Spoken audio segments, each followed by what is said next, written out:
I apologize. I apologize for my words. I am sorry. I regretted sending that letter. I'm deeply sorry. I was wrong. I did not understand a terrible mistake. And I'll be much more mindful. That's my responsibility. I sincerely repeat my apology today. I told Chief Baker that I am sorry, that I extended confusion about tribal citizenship. To the women in our campaign who were harassed or mistreated, I apologize.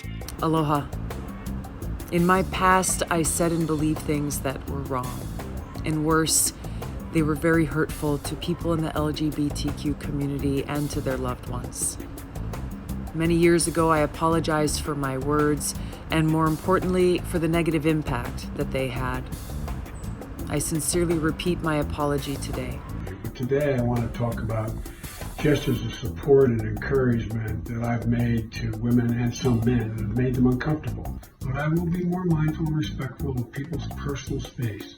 I regretted sending that letter. It was about trying to keep a company afloat in a really small town that employed a bunch of people.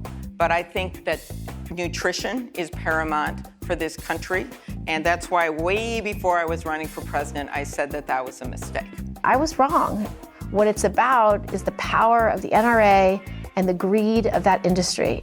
Let's be clear, it is not about hunters' rights, it's about money. One of the things about privilege, especially things like white privilege or male privilege, is that you don't think about it very much. It's being in an out-group where you are constantly reminded of it. It's not when you're in a majority or a privileged group. And so I try to check myself and make sure I try to understand the factors that help explain why things are going well. Today he responded to criticism about using the phrase, "all lives matter." At that time, I was talking about a lot of issues around racial reconciliation in our community. What I did not understand at that time was that phrase, just early into especially 2015, was coming to be viewed as a sort of counter slogan to Black Lives Matter. Since learning about how that phrase was being used to push back on that activism, I've stopped using it in that context.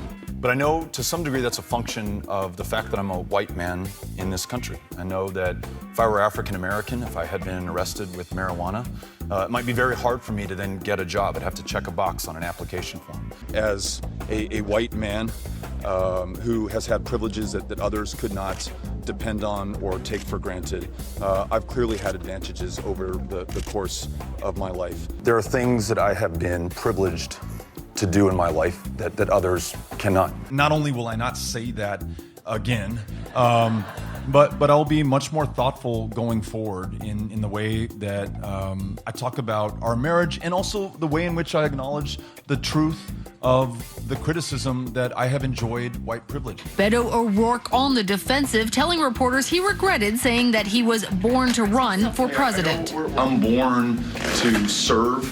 I'm born to try to help bring people together. Wow, this guy's apologizing for everything.